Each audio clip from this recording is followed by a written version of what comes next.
Good morning to all of you and welcome to all of you in OCIS PCS channel. कैसे हैं आप लोग? Hope so सभी अच्छे होंगे, पढ़ाई भी काफ़ी बेहतर चल रही होगी। तो आज के हमारे इस करंट अफेयर्स के सेशन में हम देख लेते हैं कौन कौन से इंपॉर्टेंट इश्यूज़ हैं। आज वन लाइन फैक्ट्स नहीं मिलेंगे आपको एंड MCQs भी नहीं मिल पाएगा, क्योंकि PPT जो बनाते हैं उनकी थोड़ी सी लैपटॉप में कुछ प्रॉब्लम आ गई है, तो इस कारण से PPT नहीं बन पाई है। तो आज वो हैंड रिटन ही आप लोगों को नोट्स मिल पाएगी। तो ओवरऑल जो मेरा एक उद्देश्य ये रहा कि आप लोगों के पास एटलीस्ट जो है करंट अफेयर्स की वो मैटर पहुंच जाए, न्यूज़ पहुंच जाए, ताकि आप लोग क्या चल रहा है न्यूज़ में इससे अवगत हो जाए। तो कोशिश की गई है और इसके लिए थोड़ा माफ़ी भी चाहूँगी कि अगर कहीं भी कोई दिक्कत आती है तो आपकी जो PDF है वो आपको मिल जाएगी। वो इवनिंग तक, क्योंकि लैपटॉप आई थिंक आफ्टरनून तक सही हो जाएगा, तो मोस्ट प्रोबेबली आप लोगों को इवनिंग तक इसकी PDF मिल जाएगी। तो PDF में सारे मटेरियल एज यूजुअल जो डेली क्लास में मिलते हैं वो आप लोगों को मिल जाया करेंगे। तो चलिए बढ़ते हैं क्लास की ओर, देखते हैं आज की क्लास का इंपॉर्टेंट इशूज़ क्या है। ग्लोबल इनोवेशन इंडेक्स 2023, इसमें भारत जो है 132 अर्थव्यवस्थाओं में भारत की रैंकिंग कितनी मिली है? भारत को 40वां रैंक मिला है। यानी ग्लोबल इनोवेशन इंडेक्स में भारत की रैंकिंग कितनी है? 40th है। ये ध्यान रखना है 2023। और इसके किसके द्वारा इसको किया जाता है? तो विश्व बौद्धिक संपदा संगठन के द्वारा इसको जारी किया जाता है। विश्व बौद्धिक संपदा संगठन द्वारा जारी भारत की ranking 40th global innovation index में। नाउ नेक्स्ट देख लेते हैं क्या है। नेक्स्ट है, इसमें अब तीन कौन कौन से इसमें फर्स्ट पोजीशन पर है? तो स्विट्जरलैंड जो है लगातार 13 वर्षों से इस पर फर्स्ट पोजीशन पर बना हुआ है, शीर्ष स्थान पर बना हुआ है। सेकंड पोजीशन पर आपका स्वीडन है एंड थर्ड पे आपका USA है। थर्ड पे USA है। तो ये होगा ग्लोबल इनोवेशन इंडेक्स से क्या क्या ध्यान रखना है कि इसमें फर्स्ट पोजीशन पर कौन है?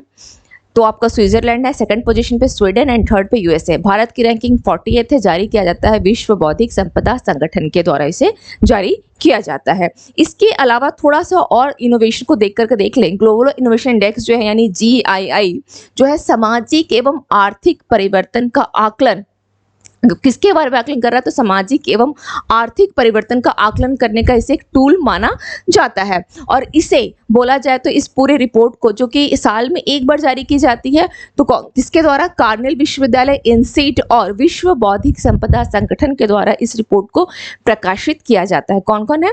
कार्नेल विश्वविद्यालय है, इनसीड है और विश्व बौद्धिक संपदा संगठन के द्वारा इसे प्रकाशित किया जाता है।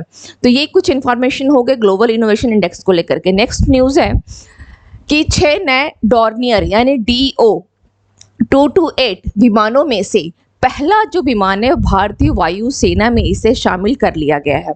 कौन सा है? 6 नए डॉर्नियर की बात की गई थी। नाम क्या है? DO-228। इस विमान का नाम क्या रखा गया है? DO-228 Dornier. अब यहाँ पे निर्माण इसका किसके द्वारा किया गया है? हाल के द्वारा, यानी हिंदुस्तान एरोनॉटिक्स लिमिटेड हाल के द्वारा इसका निर्माण किया गया है। मार्च में इसकी जो बात की गई थी, इसकी खरीदने की जो बात हुई थी, जो निश्चित किया गया था, रक्षा मंत्रालय के मंत्री कौन है? राजनाथ सिंह है। तो राजनाथ सिंह रक्षा मंत्रालय के मंत्री हैं और इन्हीं के द्वारा क्या किया गया था कि मार्च में ही ये 6 डॉर्नियर जो खरीदने की बात की गई थी, ये बजट सुनिश्चित कर लिया गया था। तो टोटल जो इसका बजट है वो है 667 करोड़, यानी 667 करोड़ रुपए का यह बजट है। 6 डॉर्नियर की बजट कितनी है? 600। ये न्यूज़ मैं आपको पहले भी बता चुकी हूँ कि इसे मार्च में ही इसकी चर्चा हो चुकी थी। इस पे ये कर लिया गया था रक्षा मंत्रालय के द्वारा कि इतने डॉर्नियर जो है वो खरीदे जाएंगे। अब इसमें आगे क्या किया गया? ये तो 6 डॉर्नियर की बात हो गई जो कि मार्च में किया गया है। अभी रिसेंटली आप लोगों को मैंने न्यूज़ में बताया भी था कि हिंडन एयरबेस, जो कि कहाँ है? UP के गाजियाबाद में, यहाँ पर क्या किया गया था? भारत ड्रोन शक्ति 2023, इसका भी उद्घाटन किसके द्वारा किया गया? राजनाथ सिंह जी के द्वारा किया गया, जो कि आपके रक्षा मंत्री हैं राजनाथ सिंह। इन्होंने क्या किया था? इसका प्रथम विमान, एक्चुअली भारत ड्रोन शक्ति जो 2023 है, इसमें भी विमान कौन सी है? इसके जो प्रथम विमान है उसका नाम है C-295MW और इसमें भी 56 विमान जो है शामिल है, जिसके प्रथम विमान का अभी इस परिवहन विमान को भी क्या किया गया है? इस परिवहन विमान को भी इसमें शामिल किया गया है, उसका उद्घाटन किया गया है। किस उद्देश्य से किया गया है? तो सैन्य एवं गैर सैन्य दोनों उद्देश्यों में अगर देखेंगे तो क्या किया जा रहा है? ड्रोन के उपयोग में वृद्धि हो रही है। और अभी रिसेंटली जो है भारत ड्रोन शक्ति 2023 का, मैंने अभी आपको बताया कि कहाँ पर, तो यूपी के गाजियाबाद के हिंडन एयरबेस में इसका क्या किया गया है? इसका आयोजन भी किया गया था 25-26 सितंबर को। ध्यान रखिएगा कहाँ पर किया गया है, भारतीय ड्रोन शक्ति यूपी गाजियाबाद हिंडन एयरबेस कब किया गया था, 25-26 सितंबर को आयोजित किया गया था। और कौन सा विमान है, C295MW, इसमें भी 56 विमानों के अधिग्रहण की बात की गई है, 56 विमान। और डॉर्नियर कितने हैं, 6 डॉर्नियर की बजट कितनी है, 667 करोड़ की, ये ध्यान रखना है। Now come to the next information, next news क्या है वो देख लेते हैं। नेक्स्ट न्यूज है संकल्प सप्ताह। सप्ताह का मतलब ही समझ में आ रहा है कि कोई एक ऐसा संकल्प है जो कि पूरे वीक में चलाया जाएगा, है ना, संकल्प सप्ताह। तो अब हमें यहाँ ध्यान रखना है संकल्प सप्ताह जो है इसे लॉन्च किसके द्वारा किया गया है, नरेंद्र मोदी जी के द्वारा इसे 30 सितंबर को लॉन्च किया गया। 30 सितंबर यानी आज के दिन से लॉन्च किया जाएगा।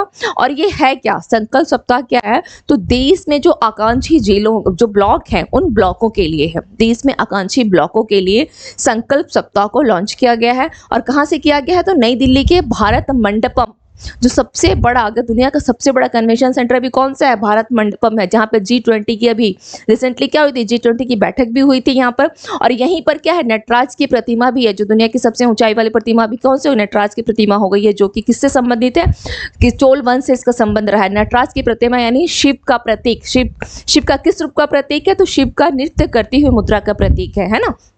तो भारत मंडपम में इसका क्या किया गया है, संकल्प सप्ताह का आयोजन किया गया है, लॉन्च किया गया है कब, 30 सितंबर को। अब चूंकि मैंने क्या बताया कि ये पूरे वीक तक चलने वाला है, तो देश में आकांक्षी ब्लॉकों के लिए है यह कार्यक्रम जो है स्टार्ट हुआ था 7 जनवरी 2023 को, यह कार्यक्रम स्टार्ट किया गया था या इसका शुभारंभ किया गया था 7 जनवरी 2023 को। लेकिन अभी 30 सितंबर को क्या किया जा रहा है, इसको लॉन्च किया गया है किस रूप में, तो सप्ताह के रूप में सेलिब्रेट करने के लिए। उद्देश्य क्या है कि नागरिकों की जीवन की गुणवत्ता को बढ़ाने के लिए ब्लॉक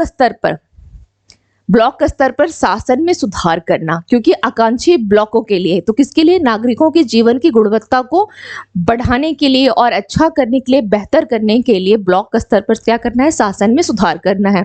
और देश के कितने जिलों में, देश के 329 जिलों के 500 आकांक्षी ब्लॉकों में ये लागू किया जाएगा, यानी 500 जो आकांक्षी ब्लॉक है वहां पर इस बोल सकते हैं आपको कि यह जो सप्ताह है आपका संकल्प सप्ताह, इसका आयोजन किया गया। तो कितने ब्लॉक में किया गया वर्तमान में, तो 500 ब्लॉक, 500 ब्लॉक में इसका आयोजन किया गया है।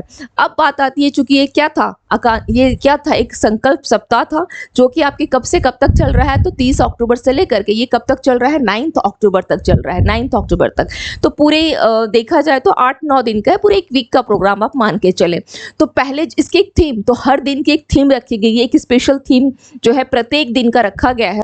तो प्रत्येक दिन कौन कौन सी थीम है, तो पहले 6 दिन की थीम कौन सी होगी, संपूर्ण स्वास्थ्य, सुपोषित परिवार, स्वच्छता, कृषि, शिक्षा, समृद्धि दिवस। तो ये तो पहले 6 दिनों की एक स्पेशल थीम के साथ हो गई। और लास्ट जो आपका 7वां दिन रहेगा, तो वो तो संकल्प सप्ताह के रूप में आयोजित किया जा रहा है, जो कि 9 अक्टूबर को किया जाएगा, है ना, 9 अक्टूबर को किया जाएगा। तो ये हो गई संकल्प सप्ताह को लेकर के आपका न्यूज। नेक्स्ट न्यूज देख लेते हैं क्या है, झाड़ू दान पहल को इंडिया बुक ऑफ रिकॉर्ड्स में स्थान मिला है। झाड़ू दान से समझ में आ रहा है स्वच्छता को बढ़ावा देना, है ना, स्वच्छता को बढ़ावा देने के लिए क्या किया जा रहा है, झाड़ू का दान किया जा रहा है। और यह झाड़ू का दान किसके द्वारा किया जा रहा है, तो SP सिंह, ये नाम ध्यान रखिएगा, SP सिंह। तो क्या है ये, SP सिंह कौन है, इनके बारे में जान लेते हैं। ये प्रिंसिपल हैं कहाँ के, तो UP SRTC model driving training and research institute के ये प्रिंसिपल हैं। क्या नाम है, SP सिंह। इन्होंने क्या किया, स्वच्छता को बढ़ावा देने के लिए, जाहिर सी बात है स्वच्छता को बढ़ावा देने के लिए क्या किया गया है, पहल कौन सा लागू किया गया, तो झाड़ू को दान करने का एक पहल जो है प्रारंभ किया गया है। और इसको इनका नाम को किस में दिया गया, इंडिया बुक ऑफ रिकॉर्ड्स में इनको स्थान मिला है, इनको जगह प्रदान की गई है। अब थोड़ा सा देख लेते हैं और अधिक इंफॉर्मेशन। अब इसको शुरुआत कब की गई थी, इस पहल को शुरुआत किया गया था 2014 में, तकरीबन 9 साल पहले इसकी शुरुआत की गई थी। और अभी तक कितने हैं, तो पूरे 80 स्थानों पर 1 लाख से अधिक जो है झाड़ू जो है वितरित किए गए हैं। जैसे उनमें से कुछ जिलों को हम लोग देख लेते हैं, यूपी के कौन कौन से जिले हैं, औरैया, आगरा, गाजीपुर, महोबा, लखनऊ, इसके अलावा भी अन्य जो जिले हैं वो भी इससे संबंधित हैं। Now come to the next information, next news क्या है देख लेते हैं। खाद्य हानि एवं अपशिष्ट न्यूनीकरण, खाद्य का हानि एवं अपशिष्ट यानी जो खाद्य बर्बाद करके उसका न्यूनीकरण के लिए क्या किया गया है, एक जागरूकता अंतर्राष्ट्रीय दिवस जो है कब सेलिब्रेट किया जाता है, 29 सितंबर को। और ये काफ़ी इंपॉर्टेंट है। इंपॉर्टेंट इस सेंस में है कि आपके एग्जाम में भले ही यहाँ से क्वेश्चंस ना आए, भले ही मैं एक एग्जाम्पल दे रही हूँ, आ भी सकता है नहीं भी आ सकता है, क्योंकि ठीक है अब मैं ये नहीं बोलूँगी कि काफ़ी इंपॉर्टेंट है, लेकिन ये इंपॉर्टेंट किसके लिए है, तो हम लोगों के एक आम जीवन के लिए है। क्योंकि हम लोग क्या किसमें एक शिक्षा को ले रहे हैं, शिक्षित व्यक्ति की श्रेणी में शामिल हो चुके हैं, तो उसमें क्या है हम लोगों की इसकी जानकारी बहुत अधिक होनी चाहिए कि खाद्य हानि हम लोग इसे अमूमन अपने एक बोल सकते हैं कि रोज़मर्रा के जीवन में से यूज़ करना चाहिए, उपयोग में लाना चाहिए। कहते हैं ना कि स्वच्छता को जिस प्रकार से बढ़ावा दिया गया है, आजकल इसके देख रहे हैं कि गवर्नमेंट के साथ साथ क्या है आम जनता भी इस पे काम कर ही रही है। इसके अलावा खाद्य हानि एवं अपशिष्ट, लोग क्या करते हैं रेस्टोरेंट में आप देखेंगे कभी कभी इसको लोग थोड़ा अपने आप को एक शो करने के रूप में भी देखेंगे, कुछ प्लेट में खाएंगे कुछ वेस्ट कर देते हैं। कि कभी आप घर में भी किसी को इनवाइट किए हैं तो जितनी ज़रूरत हो उतनी खाना लिया करें, अदरवाइज वो खाना की बर्बादी हो जाती है ना। और उससे क्या होगा, अभी आप इस रिपोर्ट में देखेंगे ही कि कितने भारत में भी उसमें कितनी परसेंट के भारत का योगदान है या कितना बर्बाद किया जा रहा है खाना, ये बहुत ही गलत है। खाने की बर्बादी नहीं होनी चाहिए। अगर आपको लग रहा है कि अगर थोड़ा भी ज़्यादा अगर हो भी गया है तो सपोज़ अगर कोई इंसान नहीं खा सकता तो किसी जानवर को दे दीजिए। सड़कों पे भी ऐसे बहुत सारे जानवर आपको मिलेंगे घूमते हुए, जो अगर किसी का तो पेट भर जाए, ना कि वो बर्बाद करने से अच्छा है किसी का पेट में वो चला जाए, किसी का पेट तो भर जाएगा। लेकिन खाने को कभी भी इस तरह से बर्बाद नहीं करना चाहिए, नालियों में या कभी कूड़ेदान में नहीं डालना चाहिए, है ना। ये एक हमें अपने रोज़मर्रा के जीवन में, कुछ लोगों की आदत होती है ज़रूरत से अधिक ले लेना और उसे बर्बाद कर देना। जितनी ज़रूरत हो उतनी लें, चाहे आप रेस्टोरेंट में बैठे हों या किसी समारोह में बैठे हों। ये कोई आवश्यकता नहीं है कि वहाँ पे आप शोबाजी के चक्कर में क्या करते हैं, खाना को बर्बाद कर रहे हैं। It's not good, it's not fair also. चलिए, तो अब ये हो गया कि क्या किया जा रहा है, खाद्य हानि एवं अपशिष्ट न्यूनीकरण के प्रति जागरूकता अंतर्राष्ट्रीय दिवस 29 सितंबर को जो है सेलिब्रेट किया जा रहा है। अब इसकी थीम क्या रखी गई है, खाद्य हानि और बर्बादी को कम करना, खाद्य प्रणालियों को बदलने के लिए कार्रवाई करना। यानी अगर आप खाद बर्बाद करो, कभी कभी कुछ रेस्टोरेंट में ऐसा लागू भी किया गया था, अगर आप खाने का जितना सपोज आपने ले लिया, ऑर्डर कर दिया, सपोज आपने ऑर्डर किया 500 रुपीज़ का, मिनिमम 500 का आपने ऑर्डर कर दिया, आप उसमें बर्बाद कर रहे हो तो वो 500 तो को पे करना ही है, प्लस जो आपने बर्बाद किया है उसका भी आपको चार्ज वहाँ पे करना है। तो ये काफ़ी एक सही था, इससे लोग क्या करेंगे, बर्बाद नहीं करेंगे। चलिए, तो अब ये इसकी थीम ये हो गई। अब थीम के साथ हम लोग थोड़ा सा देख लेते हैं कि वैश्विक खाद्य अपशिष्ट में भारत का योगदान, मैंने कहा था कि हमको देखना है, भारत का योगदान है 7%। और आप देखेंगे कि प्रत्येक वर्ष यानी एवरी ईयर 1.3 अरब टन जो है खाना बर्बाद हो रहा है। आप समझ सकते हैं 1.3 अरब टन, और किसान को इससे उत्पादन करने में किसान का कितना पसीना और खून जलता है। आप जिस समय में हो सकता है कि आप एसी वाले कमरे में बैठे हैं, वो किसान उस धूप में अपने पसीने को क्या कर रहा है, अपने पसीने पोंछ रहा है, उसके खून भी जल रहा है और पसीना भी। तो इस चीज़ का हमेशा ध्यान रखिएगा। और ये जो खाद्य अगर आज किसान उत्पादन करना बंद कर दें तो हमें क्या होगा, खाना मिलना बंद हो जाएगा। तो इसका प्रत्येक लोगों से, क्योंकि आप सभी लोग इस न्यूज़ से सभी कोई अवगत हो रहे हैं, तो इसका ध्यान जरूर रखें। कहीं भी बेहिचक और अगर कोई खाना बर्बाद कर भी रहा है तो उसे जरूर इसकी एक शिक्षा जरूर दें कि भारत की कंडीशन ये है, तो आप किस में आना चाहते हैं, है ना। चलिए, अब 79th जो UNGA यानी संयुक्त राष्ट्र महासभा, यूनाइटेड नेशंस जनरल असेंबली, संयुक्त राष्ट्र महासभा 79th जब हुआ था, यानी कब हुआ था, 2019 में। तो उस समय में इसी खाद्य की बर्बादी को कम करने के लिए क्या किया गया था, एक अंतर्राष्ट्रीय लेवल पे, ताकि जागरूकता जो बोला गया कि नहीं एक जागरूकता अभियान यहाँ चलाया जाना चाहिए, तो 29 सितंबर की डेट को डिसाइड किया गया था और तब से ये मनाया जाता है। Now come to the next information. Next news क्या है देख लेते हैं। ताइवान ने पनडुब्बी लॉन्च किया। ताइवान ने क्या किया है, पनडुब्बी को लॉन्च किया है। लेकिन यह क्या है, घरेलू स्तर पर विकसित ये प्रथम पनडुब्बी है, जिसमें इस पनडुब्बी का नाम क्या रखा गया है, अगर अंग्रेजी में बात की जाए, इंग्लिश में क्या बोला जाता है, नरवार्ड, और मंदारिन भाषा में हाइकुन बोला गया। इसका नामकरण जो है एक पौराणिक जो है विशाल मछली के नाम पर रखा गया है। इसका नाम किस पे रखा गया है? एक विशाल मछली के नाम पर, जो कि मछली उड़ भी सकती, इसके नाम पे इसका नाम रखा गया है। किसने लॉन्च किया है? ताइवान के द्वारा घरेलू स्तर पर पनडुब्बी को लॉन्च किया गया है। अब लॉन्च जो किया गया है कौन सा एक बंदरगाह शहर है, कहाँ किया गया है? काओशोंग, ताइवान का एक बंदरगाह शहर है, वहां पे किया गया है। और इसकी अध्यक्षता ताइवानी राष्ट्रपति ताई इंग वेन कर रहा है। कौन कर रहा है? तसाई इंग वेन इसकी अध्यक्षता कर रहे हैं। नेक्स्ट क्या है? नरवाल। अब इसका अंग्रेजी नाम रखा गया है नरवाल, जिसे कि एक उम्मीद की जा रही है कि 25 सितंबर तक इस पनडुब्बी को क्या किया जाएगा? सेवा में शामिल कर लिया जाएगा। Now come to the next information. Michael Gabon कौन थे? ये इनका निधन हो गया है। माइकल गैबन कौन थे? हैरी पॉटर का नाम सबने सुना होगा, हर कोई इससे परिचित होंगे, हैरी पॉटर। तो हैरी पॉटर के ये अभिनेता थे। कौन थे? माइकल गैबन, जिनका कि निधन हो गया।